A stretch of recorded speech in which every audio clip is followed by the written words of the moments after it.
Hello all, welcome to another video from this series called Triangle Basics. In today's video we are going to learn about circumcenter. So what is circumcenter? The definition first, it is the point where the perpendicular bisectors of the three sides of a triangle meet. Well, let us look at this image and probably that will give us more clarity on what we are talking. So in this, as you can see, PQR is a triangle and we have drawn the perpendicular bisectors of the three sides. They all meet at this point called C. And this C is called the circumcenter of the triangle. We'll look at one interesting characteristic about this point called the circumcenter. But before that, let us come right on the definition once more. It's the point where the perpendicular bisectors of the three sides of a triangle meet. That's called the circumcenter. And the next thing that we are going to learn is a characteristic, as we just said, as we just heard. So the next thing is the characteristic of this point called the circumcenter. This is the center of the circle passing through all of these 3 points. So two things overall. Circumcenter, the definition, it's a point where the perpendicular bisectors of the three sides of a triangle meet, and this point also happens to be the center of the circle passing through these 3 points. Now, before we analyze this further, we'll have to have a few underlying concepts right. Now, we cannot take this forward unless we have mastered those concepts. So for now, we'll park this over here. We'll resume this again in a while. We'll park this for now over here. We'll go to some other skills that, let's put it that way, that we'll have to build before we can take this forward. So the prerequisites, over to the prerequisites now. So here we have, in the first case, we have a point and somebody asks you to draw a line, or rather the question is, hey, can you draw a line passing through one point? And the answer is yes, definitely. There are many lines that you can draw passing through a single point. So to the question whether you can draw a line passing through a point, the answer is yes. Now the second question, can you draw a line passing through 2 points on a plane? Now in this case the answer is yes. Once again, how to draw? It's very simple. Bring a ruler touching those 2 points and then draw the line, and here we are. We have drawn a line passing through these 2 points. Now the third question is interesting. Can you draw a circle passing through 3 points lying on a plane? Well, not very sure. Maybe let us try drawing a circle by hit and trial. Obviously, in the second case, when we drew a line passing through 2 points, it was easy. No much knowledge of geometry that we really need. We brought a ruler along these 2 points and we drew the line. That's it. But over here, we know, in theory, we know that if a circle is to pass through all of these 3 points, then its center, the center of that circle, would lie somewhere which is equidistant from these 3 points for sure. Now, how do we find that point on this plane which is equidistant from all of these 3 points? So here is what we are going to now try doing. We know that it would be somewhere around here, maybe not.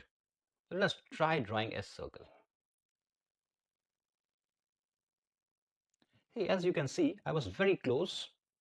I was close to drawing a circle passing through the 3 points, but no, not quite. Let me maybe change the radius a little and see once again. Maybe I will change the radius of this and try drawing another circle. Well, again close, but not what I wanted. So you would see that it looks like yes, the answer is yes, there is one circle that perhaps passes through all of these 3 points, but to find that center, to find the center of that circle might take us minutes, hours, or maybe days together if we're not lucky. So this will definitely need some more understanding of geometry to be able to get to that point, which would be the center of this circle. No hit and trial here. It would be the point from where we can draw that circle in just one go. Now that we have understood this, we will understand how to draw something called perpendicular bisector. Now if we revisit our definition of circumcenter, it says that it is a point where the three perpendicular bisectors of the three sides of the perpendicular bisectors of the three sides of a triangle meet. So now in the next step we are going to learn about perpendicular bisector. We are going to draw perpendicular bisector with the compass, with the geometry tools, and we will also establish some characteristics of the points lying on the perpendicular bisector. So in this step, we are going to learn how to draw a perpendicular bisector. So AB is the given line over here, and we're going to draw a perpendicular bisector. What is a perpendicular bisector? It's self-explanatory. A perpendicular bisector to the line AB would be perpendicular to AB, and it will also bisect AB into two equal parts. So how do we go about drawing this? So with A as center and any convenient radius, draw an arc. And without changing this radius, draw another arc. So here we are. We have drawn two arcs.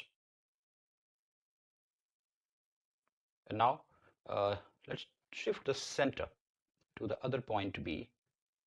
We don't change the radius of the compass. In this case, we cut the two arcs drawn previously. So we cut the first one over here, and we cut the second arc over here. Now, once we join these 2 points, what we get is the perpendicular bisector. So let's call this perpendicular bisector XY, and let P be the point where it meets AB. So as per the term which we just heard is self-explanatory. XY is a perpendicular bisector. It is perpendicular to the line AB, and it meets the line AB at a point P, whereby it divides AB into two equal parts. So let us just write this down. We have XY perpendicular to AB, and AP is equal to BP. Now, an interesting feature about perpendicular bisectors is that any point on this line is equidistant from the endpoints of the original line. So in this case, the original line is AB. XY is a perpendicular bisector. So if we consider any point on it, and this is where we now shift to this figure. In this case, we see that we have considered a point D over here. We have considered a point D on the perpendicular bisector XY. And what we are going to now establish is that AD and BD are equal. Let's see how. If you consider these two triangles, triangles 1 and 2, you see that AP is equal to, in triangles 1 and 2,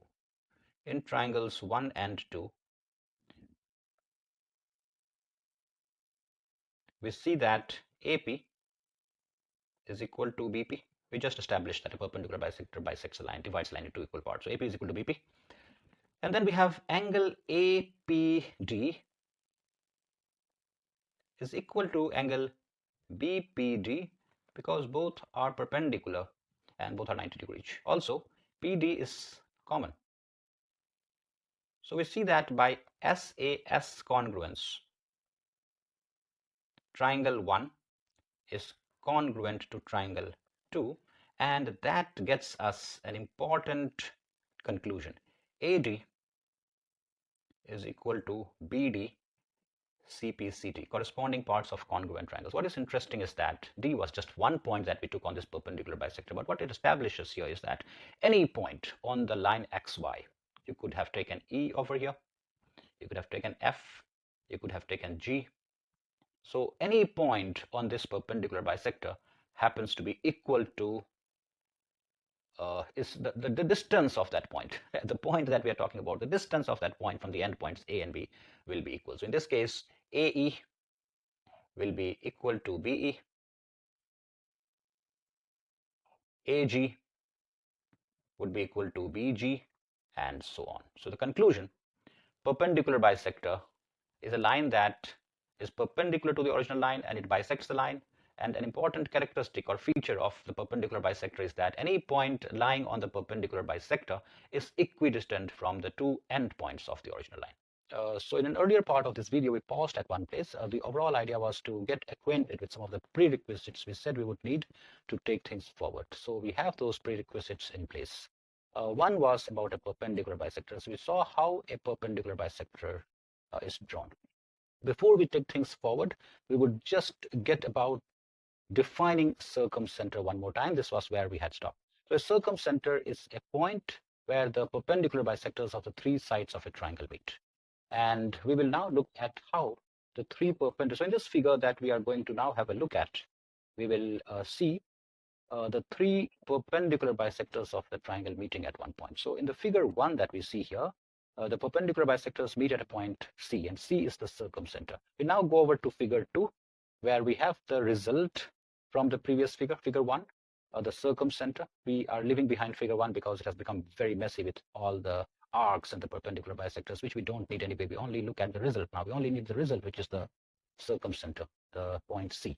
So in this case, you would see that if you draw a circle with C as center and CQ or CR or CP as radius, the circle passes through all of these 3 points, and this is called the circumcircle. So C is the circumcenter of triangle PQR, and the circle that we just drew is the circumcircle of triangle PQR. We will see how is it, what magic is it that gets the circle to pass through all 3 points. And for that, we come over to this figure. We have the points P, Q, and R, and we are considering 2 perpendicular bisectors, one XY of PQ, and the other perpendicular bisector is MN of the side QR. Now they meet at C. Now we also discussed earlier, when we went off to get ourselves acquainted with the prerequisites, we understood that every point on the perpendicular bisector is equidistant from the 2 end points of the original line. So in this case, when we consider the point C, because this point C lies on MN, it is equidistant from the 2 endpoints. So we see CQ and CR are equal. Let's write this down. CQ is equal to CR. And why is that? Because C is on the perpendicular bisector, meaning every point, and C inclusive, is equidistant from Q and R. Now let's look at the other line. This was on MN. This was on the perpendicular bisector MN. Now consider the perpendicular bisector XY. Now on this, point C lies on this as well. Point C lies on this line as well, meaning CP is equal to CQ. So if we mark this as equation 1 and this as equation 2, we see that CP is equal to CQ is equal to CR, and that solves our puzzle, call it, or whatever was not very obvious. It looked a magic as to how a circle could be passing through all 3 points, but with this explanation, I'm sure you're convinced that this is not magic, this is geometry. Now we have understood quite a few things. Circumcenter, I'll define it one more time, and I assure you I'm not going to define it any more time. This is the last time. Circumcenter is a point where the 3 perpendicular bisectors of the sides of the triangle meet. This point also happens to be the center of the circle, circumcircle. This point also happens to be the center of the circle that passes through all 3 points. Now the last thing in this video, we are now coming over to a circle, let's say, which we do not know the center of. How do we get a circle which we do not know the center of? If we use a ring or a bangle or any of these objects to draw a circle, you would not know the center of the circle up front, unlike the case when you draw using a compass. So how do we locate, or how do we find the center of the circle? Hit and trial, it might take hours together. So here is what we do. We do reverse engineering. We mark 3 points in this circle, P and Q and R, and we make a triangle out of it. Now, we know how to find the circumcenter of a triangle. We know how to find the circumcenter of a triangle, don't we? So find the circumcenter of this triangle PQR, and that center, that circumcenter, is the center. Thank you all for watching.